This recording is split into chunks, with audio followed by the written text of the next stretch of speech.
Hey, all work, no pleasure. I ain't here to make friends, big stepper. Hey, bad guy, Heath Ledger. Ready for wherever, I'll be front and center. Don't fly too close to the sun, your body chopped up by propellers. Came in arrogant, but left.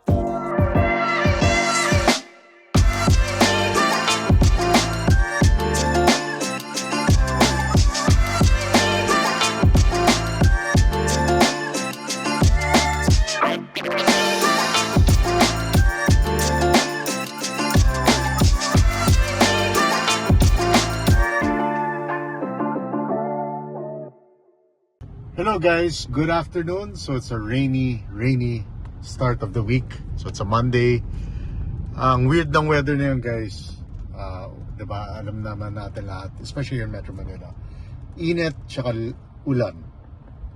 Sometimes sobrang init sa hapon, then all of a sudden it rains like this. So basa. Which is good guys. So I did test this car going to Enchanted Kingdom. Apat kami.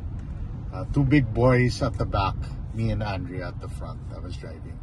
And wala namang problema. Hindi naman ako sumabit. Kasi a lot of people ask guys about a Model 3. But this one in particular, the Model 3 Performance. Kung sumasabit siya. Only time na sumabit ako guys, twice lang.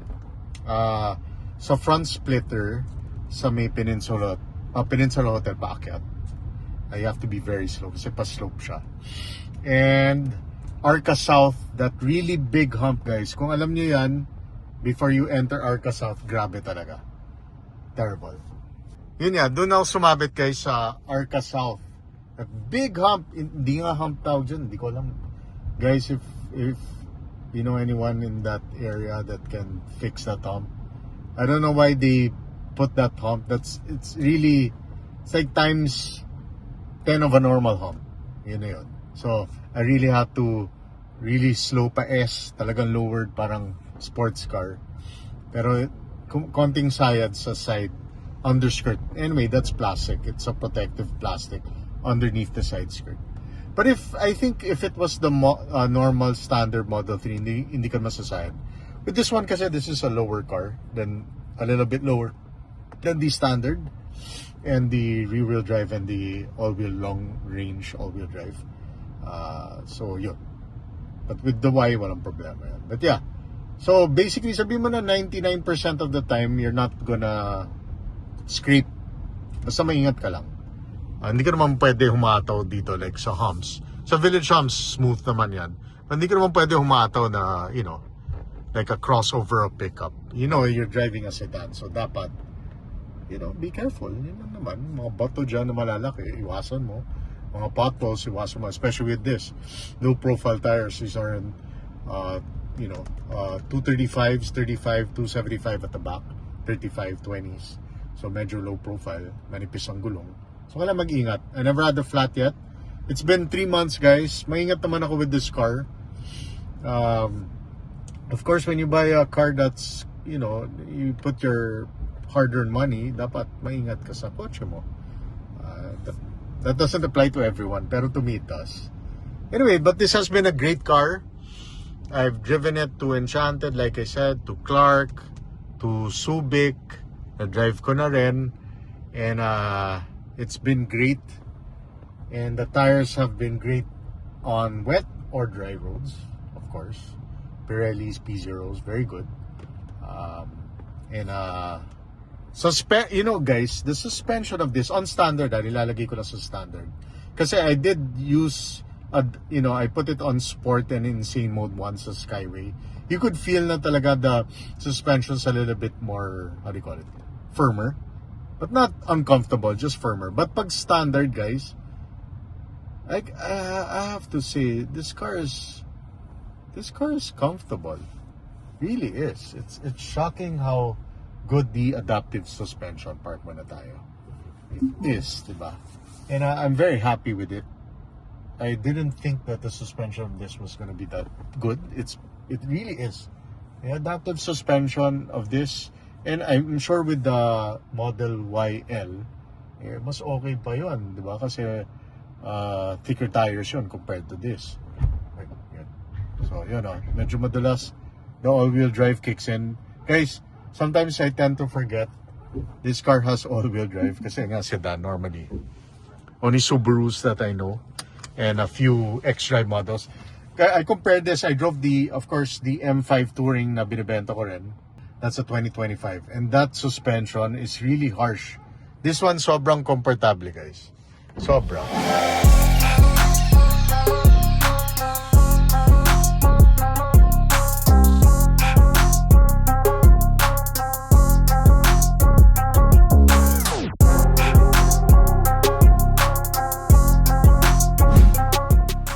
Yun guys, so on ko muna sa camp mode. Naka-camp mode yung aircon, yung AC. Then it will reach its desired temperature. Yun, I love the simplicity of the car. That's why I bought a Tesla, because it's very, very simple, just 2 screens. Some people I remember before when the new Tesla in the Philippines came out, ayaw nila. Kasi nga, simple yung interior. But that's the whole point, guys. Para kang when you buy an iPad or a cell phone or even a laptop, the simplicity of it, everything's in the touchscreen. So it's no different than having the interior of the car. The only difference is wala kang makina, just electric motors and the battery. And the performance, like I said, if iba talaga. This car is really quick, but it gets you there really quick but comfortable. Kasi nga, walang ingay, suspension is good, and it's very comfortable. Of course, Andrea, my beautiful partner, she just doesn't like the seats. Kasi nga, the seats of this is performance seats, so bucket seats. Medyo hindi siya comfortable on long drives dito. But ako, as a driver, I'm comfortable and I'm very used to it na. Even in 3 months. Even in the first week, wala namang problema. I didn't have to really adjust. And my partner's nephew loves this because nakakalaro siya ng games. Nagde-Netflix siya, nagde-YouTube siya, and and sulit. Of course, I paid the premium, guys. The yung news na yun, politics. Anyway, yun ya. So I paid the premium of $7.99, and I think it's worth it because of Sentry mode and all that. Some people don't think it's worth it, but for me personally, I've been using it more, especially the maps of this, YouTube, Netflix, ginagamit ko talaga. And I think it's worth it. It's not that expensive naman. But the good thing, you can skip it. Let's say, after a month, ayaw mo, di mo naman gagamitin yung kotse, don't pay it. Then pay the next month or whatever. So, it's good. And also an update, guys. On natin yung ilaw. An update, I ordered another Tesla, as you all know. I ordered a Tesla While. Bakit While? Tesla Y. Rear-wheel drive, the pinaka-base model. But in the States, there's even a standard, which is cheaper. But dito sa Pilipinas, we have the base model, which has 466 kilometer range. Single motor rear-wheel drive. That's all I need. I just didn't get it in white. It would be nice kasi, di ba, libre yung kulay white dito sa Philippines. Pero I got it in a different color. I wish they had it in marine blue like this color, but I decided to get it in a different color. And I'll show you that once I pick it up. And guys, from the day I ordered it online, I did get a 63,000 cash discount, yung 13,000 referral plus 50,000 cash. I did get free insurance. I did get 5,000 credits for supercharging. I still don't know how that exactly works, but I will ask them once I receive the car. And I got 1 month, I think, yung premium connectivity and the charger. So not bad, guys. I got a better, of course, mas malaki yung cash discount ng Y and standard Model 3s than the performance. I only got a 43,000 total cash discount on this car. But yeah, once I get that, guys, I will vlog that for you. Now I can compare both models, the Y and the Model 3. Of course, there's a YL, which is just a longer version with the captain seats. And of course, the dual motor all-wheel drive of the Model Y. Tinanggal na nila yung Model Y long-range all-wheel drive. Same goes with the Model 3 long-range all-wheel drive. Tinanggal na nila. Siguro sales are low. Most people will buy the cheaper Model 3, the base one, which I think is great value, guys. I met a subscriber. I was in Tesla BGC maybe a couple of weeks ago, and I met him. It was nice. He noticed me siguro from the vlogs. He was a nice guy. He just got a Model 3, so congratulations to you. And I'm sure he's driving it now. And yeah, I'm just glad that I get to help you guys with my simple videos with accessories. So guys, before I even sell this car, as you know, I am selling the car. So I still have the car. It's not yet sold, but there's some how do you call it, accessories na pwede kong ilagay sa Model Y, which is this, the Spigen, the tray sa front. Yan, kukunin ko yan. Of course, hindi na pwedeng Spigen protector dito at saka sa likod because nga nakakabit na siya. But this one, I don't know kung pwede i-transfer. Tingnan natin yung Model 3 kung same size siya sa Model Y. Tingnan rin natin.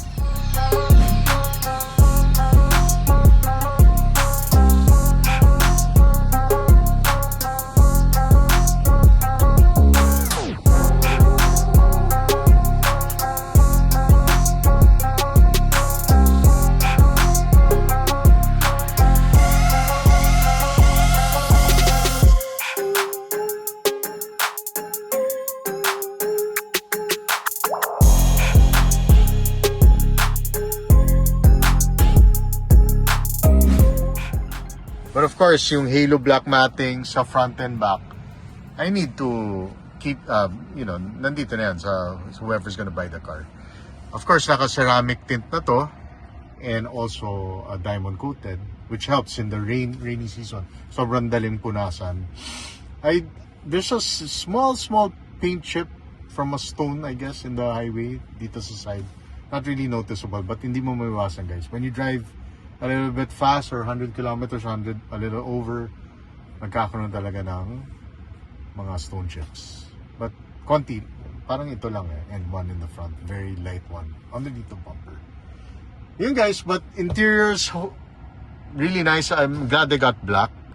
I'm not really a fan of really light interiors unless it's like a red, cherry red, or a dark brown interior. Baka yan, gusto ko yan. But white, not so. A lot of people love white, and I understand. It makes it bigger, it's more mailiwala sa loob. But I like black kasi it's the easiest to maintain. And the seats at the back are very comfortable naman. This is my sitting position, like I said. I'm going, 5'7", so maluwag-luwag naman. And of course, this even has rubber matting that I bought. And yun. So that's the update.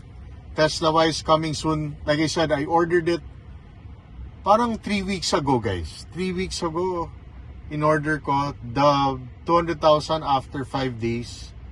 After 1 week, dumating na yung VIN. Ganun kabilis. Nagulat niya ako I wasn't expecting kasi I wanted to sell the car first before the other car arrives. But dumating yung VIN. So I paid the full amount sa bangko. Electronic transfer lang, so that was quick.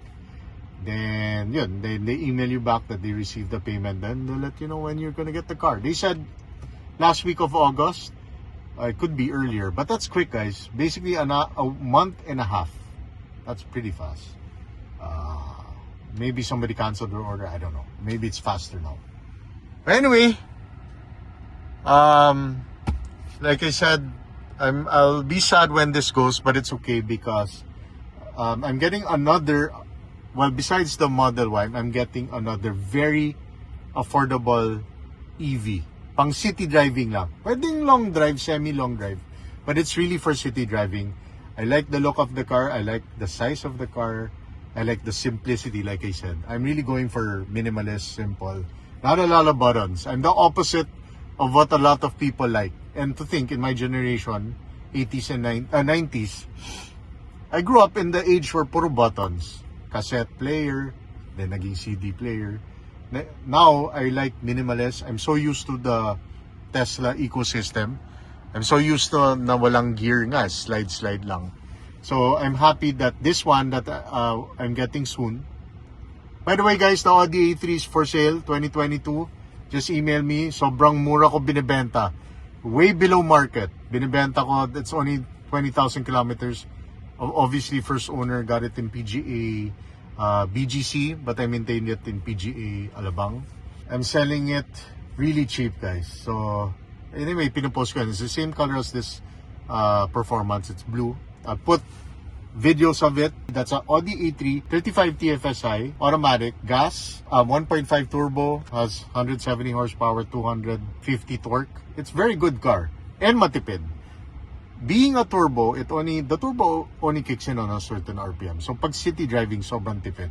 That car has parang 780 kilometers of gas range. Sobrang layo for a car. Very comfortable too. But unfortunately, my dad doesn't use it that much. So yan, benta na namin. And yan, popost ko na yan sa inyo. And yeah, if you're interested, the Audi A3, this one is for sale, and the M5 Touring 2025 is still for sale. So I'll see you in the updated vlog. And once siguro the next vlog will be, we're going to Aquaplanet in Clark. Dalhin ko yung this car. I'll bring this and I'll vlog that. So see you in my next vlog. Always take care. Pasensya na, I haven't been vlogging. Been quite busy. Vito, the nephew of my partner, is here from Canada, and we're touring him around, going to Enchanted, being a kid.